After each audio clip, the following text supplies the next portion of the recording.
Karoline Leavitt navigates a brisk street in Manchester, New Hampshire, her weary gaze drifting over the stark trees that frame the path.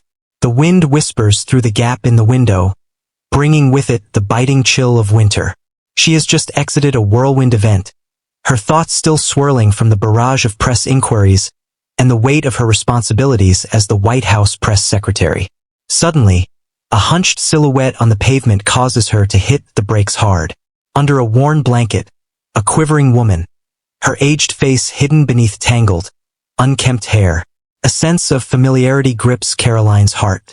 She narrows her eyes, attempting to gain a better view through the faint glow of the streetlight. Before we embark on this narrative journey, please share your location in the comments and remember to subscribe to stay updated with the latest tales. The woman gazes upward, her hollow eyes shimmering with a sense of urgency. In that moment, memories struck with the force of a blow. It is Mrs. Scarlett, her former instructor, who once stood before the blackboard, her gentle voice guiding her through the letters of hope. Now, she exists as a delicate wisp, overlooked by the world on this littered, sorrowful street. Karoline senses a constriction in her throat. How could someone who motivated her, who had faith in her limitless potential, find herself in this situation? Her fingers clasp the steering wheel tightly, fury intertwined with sorrow. Mrs. Scarlett is out of place here. In the frigid air, with the unpleasant odors of the city lingering, Karoline Leavitt emerges from the sleek black SUV, her high heels echoing sharply against the uneven pavement of Manchester, New Hampshire. The biting wind sweeps through, bringing with it the pungent odor of refuse and the mustiness of tattered tarps haphazardly draped along the street. This street feels known to her. A shadowy nook of her hometown where destitute silhouettes gather beneath the sputtering glow of streetlights. But today, it's more than just a familiar sight she typically speeds by. Today, Mrs. Scarlett, her former teacher, is trembling beneath a fragile blanket, her skeletal hands wrapped around herself as if grasping the final remnants of warmth. She draws near, each footfall weighted with an unspoken burden. The atmosphere is heavy with the foul odor of sewage and the acrid scent of cigarette smoke wafting from a nearby figure, who mumbles incoherently. The wind wails through the tattered tarps, creating an eerie symphony that makes the street seem to lament. Karoline halts a short distance from Mrs. Scarlett, her breath creating white clouds in the icy atmosphere. At first, Mrs. Scarlett fails to recognize her. Her eyes, hollow and murky, convey a sense of weariness and disconnection, as though she had ceased to perceive the world around her long ago. Her hair hangs in lifeless, soiled strands, matted with filth, and her chapped lips quiver as she struggles to draw the blanket around her shoulders. "Mrs. Scarlett," Karoline calls, her voice quivering in spite of her efforts to remain steady. The woman raises her gaze gradually, as though the noise is a rare indulgence she has forgotten how to appreciate. For a brief instant, her gaze sparkles with acknowledgement, only to fall away, overshadowed by a wave of embarrassment. She clutches the blanket closer, concealing her aged features, attempting to evade Karoline's watchful eyes. "No, it's not me," she whispers, her voice fragile and hoarse, almost swept away by the breeze. Yet Karoline refuses to allow her to conceal herself. She kneels, oblivious to the grime staining her luxurious coat, and rests a hand on her shoulder. "Mrs. Scarlett, it's Karoline speaking. I'm aware it's you." Mrs. Scarlett stands still, her slender shoulders trembling more intensely. Karoline senses her vulnerability, the tattered cloth clinging to her, bones protruding beneath delicate skin, as if existence has siphoned away all that she used to be. "You've got the wrong person," she mumbles, yet her voice betrays her, revealing the truth beneath her words. Karoline shakes her head, her eyes glistening with unshed tears. "No, I don't. I could never forget you." Her hand is cold and rough, reminiscent of sandpaper, bearing the marks of calluses and tiny cuts. Mrs. Scarlett instinctively recoils, yet Karoline stands resolute, determined not to allow her to withdraw any further. She surveys her surroundings, a fierce heat igniting within her chest. This street is not merely a dump. It stands as a vivid reminder of injustice. Nearby, Another woman sifts through a trash can, her tattered sweater fluttering in the breeze. An elderly figure slouches against a wall, his bare feet tinged with a deep purple from the chill, his gaze empty as he gazes into the void. This is not a fitting setting for Mrs. Scarlet, the woman who once graced a classroom, her voice resonating with motivation, instilling the belief that no aspiration was beyond reach. How could a person like her find herself in this situation? What has become of the world she portrays? She perceives a world that prioritizes America, yet individuals like her remain overlooked. Karoline lifts Mrs. Scarlet alongside her. "Come with me," she commands, her tone resolute, allowing no possibility of dissent. Mrs. Scarlet falters, her frail legs almost giving way, but Karoline supports her, encircling her shoulders like a steadfast anchor amidst the tempest. I don't want to trouble you," she whispers, her eyes glistening yet composed. "You're not troubling me. You don't belong here," Karoline replies, her tone firm yet her gaze gentle. She guides her to the car, brushing off the curious stares from a few onlookers. A figure clad in a worn coat grins, as though this moment is a peculiar jest amidst the sorrow. With the car door shutting softly, Karoline settles next to Mrs. Scarlet, the cozy atmosphere inside a sharp departure from the chill beyond the windows. She remains curled up, the tattered blanket held close as if it were her last line of defense against the outside world. Karoline gazes at her, a pang of sorrow in her heart. She's more than just her former teacher. She's a fragment of her past, a part of the moments that molded her into the person she has become. "I can't abandon you here," she murmurs, as if the words are meant for her own ears. "I must take action. It's essential that I do something." Mrs. Scarlet remains silent, her head bowed, fingers nervously clutching the edge of the blanket. In that instant, Karoline realizes she must place her trust in her.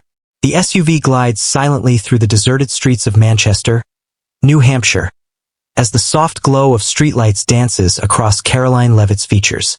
Next to her, Mrs. Scarlet hunches over, her skeletal hands gripping the soiled blanket as if it were a delicate barrier.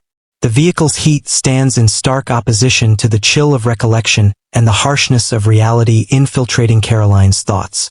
She casts a fleeting look her way, noticing the quivering shoulders and the lined face, now merely a whisper of the vibrant woman who once commanded a classroom, her voice alive with energy.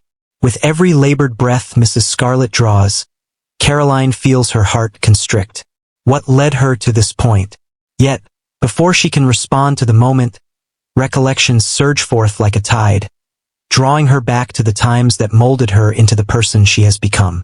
Karoline vividly recalls the moment she first encountered Mrs. Scarlet. In third grade, she was a slender girl sporting a tousled ponytail and faded sneakers. Her family struggled financially, with her parents operating a modest ice cream shop and an aging truck dealership, laboring relentlessly to provide for her and her siblings. In school, Karoline often kept to herself, feeling uneasy about her second-hand clothes and plain peanut butter sandwich lunches. Her classmates would occasionally poke fun at her, dubbing her the ice cream girl, a playful nod to the subtle fragrance that lingered from her mom's apron. However, Mrs. Scarlet, the new homeroom teacher, transformed everything. She stood apart from other educators. Her lessons extended beyond letters and numbers, focusing instead on instilling self-belief. Karoline recalls her entrance into the classroom on that inaugural day, clad in a modest green sweater, her silver hair elegantly secured, her voice resonating with warmth and authority, cutting through the clamor of 8-year-olds like a melodic tune. "Every one of you carries a narrative," she remarked, her sparkling gaze encompassing each individual, "and my purpose is to assist you in crafting it." For Karoline, those words transcended mere introduction. They embodied a vow. In the weeks that ensued, Mrs. Scarlet discerned a quality in Karoline that distinguished her from the rest. The girl frequently positioned herself at the rear, jotting down thoughts in a small notebook rather than engaging in the conversation around her. After school one day, she requested her to remain. Karoline felt a nagging concern that she might have erred in some way, but Mrs. Scarlet simply smiled, placed a hand on her shoulder, and inquired, What do you jot down in that notebook? With a touch of reluctance, Karoline passed it along. Within the pages lay chaotic thoughts of aspiring to be a television host, of harnessing her voice to elevate her family from hardship. Mrs. Scarlett absorbed every word, nodding thoughtfully, then met her gaze directly. There's a spark within you, Karoline. Don't allow anyone to extinguish it. From that moment forward, she took on the role of Karoline's mentor. As the children mocked her for her worn shoes, Mrs. Scarlett intervened, her tone firm yet composed. Skill isn't defined by the footwear you choose, but by how you utilize them. As Karoline faced challenges with reading due to her family's financial constraints, Mrs. Scarlett gifted her a worn copy of Charlotte's Web, encouraging her to dive into its pages. It will impart lessons on compassion and strength in the face of adversity. Karoline vividly remembers the sensation of gripping that book, its cover frayed, yet its pages unveiling an entirely new realm for her. Mrs. Scarlett didn't merely instruct her in reading. She inspired her to envision possibilities. In the years that followed, Mrs. Scarlett stood as a beacon during the darkest of times. As Karoline stepped into high school and earned her first academic accolade, Mrs. Scarlett was quick to send a heartfelt note of congratulations, pouring out her encouragement even as her health began to decline. Upon her decision to pursue communications and politics in college, Mrs. Scarlett penned a handwritten letter to her. Karoline, you are destined for remarkable achievements. Always remember your beginnings. The letter remains in her keepsake box, aged and yellowed with the passage of time. She was more than a teacher. She was the one who had faith in her when Karoline struggled with self-doubt. Karoline recalls a particular winter afternoon with striking clarity, when she was just 12 years old. Her family faced difficult challenges. The ice cream shop shut down due to financial struggles, and her father had to sell a truck to settle debts. She entered the classroom with crimson eyes, concealing her sorrow behind the pages of her textbook. Mrs. Scarlett observed immediately. She didn't intrude, merely took her aside and said, "Life can be challenging at times, but you possess the strength to overcome it. Keep that in mind." Then she presented her with a new pen, a modest gift, yet to Karoline, it represented a vital connection to continue crafting her narrative. As she sits in the car, observing Mrs. Scarlett huddled beside her, Karoline is overwhelmed by a heavy sensation pressing down on her chest. The woman who once towered like a mountain now seems so delicate that a mere breeze could carry her off. She bestowed upon Karoline all that she had: faith, hope, and unwavering persistence, elements that transformed her journey from a humble girl in New Hampshire to standing at the podium of the White House. But what had she done in return for her? She had been so immersed in her responsibilities, speeches, and press briefings that she was unaware of the extent of Mrs. Scarlett's decline. Guilt intertwines with anger, not directed at her, but at a world that has forsaken a woman who dedicated her life to uplifting others. Karoline clutches the steering wheel, her vision clouded by tears that she hastily brushes aside. Mrs. Scarlett requires not sorrow, but decisive steps forward. "I won't allow you to remain in this state," she murmurs, her tone unwavering as a promise. Mrs. Scarlett raises her head a fraction, her misty gaze locking onto hers, yet remains silent. Perhaps she has lost faith in promises, yet Karoline remains unfazed. She had faith in her once, and now it's time to demonstrate that trust was not misplaced. The vehicle continues its journey, transporting two spirits once connected through straightforward yet deep teachings. Mrs. Scarlett, whose full name is Margaret Scarlett, once experienced a humble yet rich existence in New Hampshire. 2 decades prior, she was a cherished elementary educator in Manchester, imparting knowledge in a quaint school adorned with whitewashed walls and a playground nestled under the shade of oak trees. In a quaint wooden house on the outskirts, she shared her life with her husband Robert, a gentle auto mechanic. It may not have been extravagant, but it radiated warmth with the aroma of freshly baked bread wafting through the air each morning, accompanied by the joyful sounds of their 2 children, Emily and James, resonating from the living room. For her, teaching transcended mere employment. It was a profound vocation. She held a deep conviction that every child was worthy of opportunity, dedicating herself to nurturing seeds of hope within them, whether it was the timid girls like Karoline or the boisterous boys in need of direction. Every morning, Mrs. Scarlett rose at 5, prepared a robust cup of black coffee, and settled at the kitchen table to organize her lessons. She cherished the art of penning notes, selecting tales or verses to recite, convinced that her voice could ignite a spark within their spirits. In the classroom, she imparted more than just letters. She instilled kindness, patience, and the resilience to confront challenges. Students cherished her not only for her expertise but also for the kindness she exuded. In the neighborhood, parents frequently remarked that if their children were with Miss Scarlett, they could rest assured that they were in good hands. For her, that was the ultimate prize. Her life appeared fated to remain in that tranquil state for eternity. Emily and James matured, ventured off to college, yet maintained frequent calls, exchanging stories of their new experiences.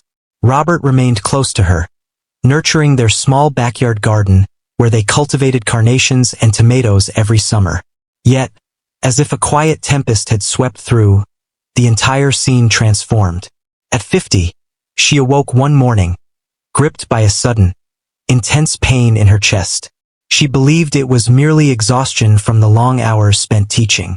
However, when it persisted, Robert persuaded her to consult a physician. The diagnosis struck with a sharp intensity: early-stage breast cancer.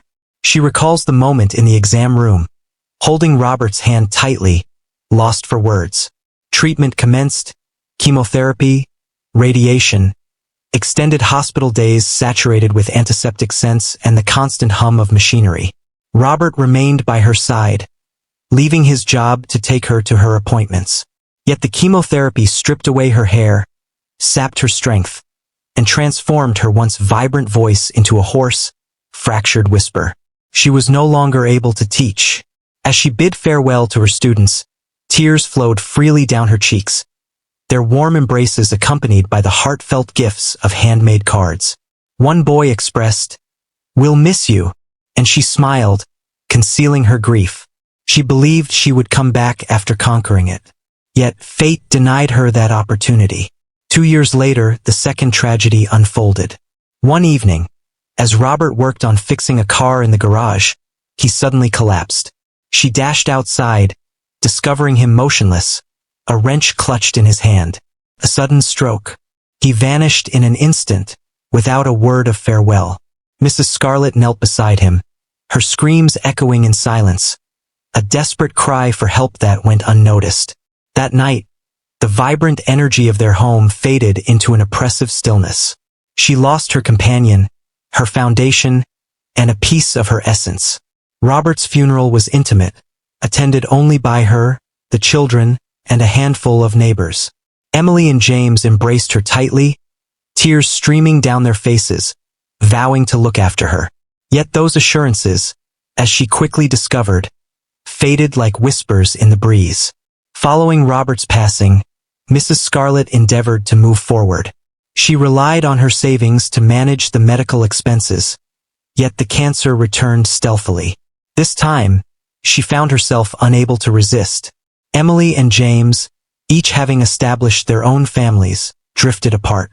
Initially, they reached out frequently and offered modest amounts of assistance. However, the calls diminished. "Mom, I'm really swamped," Emily said, her voice wavering. James excused his mom's shaky job. She held no resentment towards them, understanding that their struggles were just as challenging.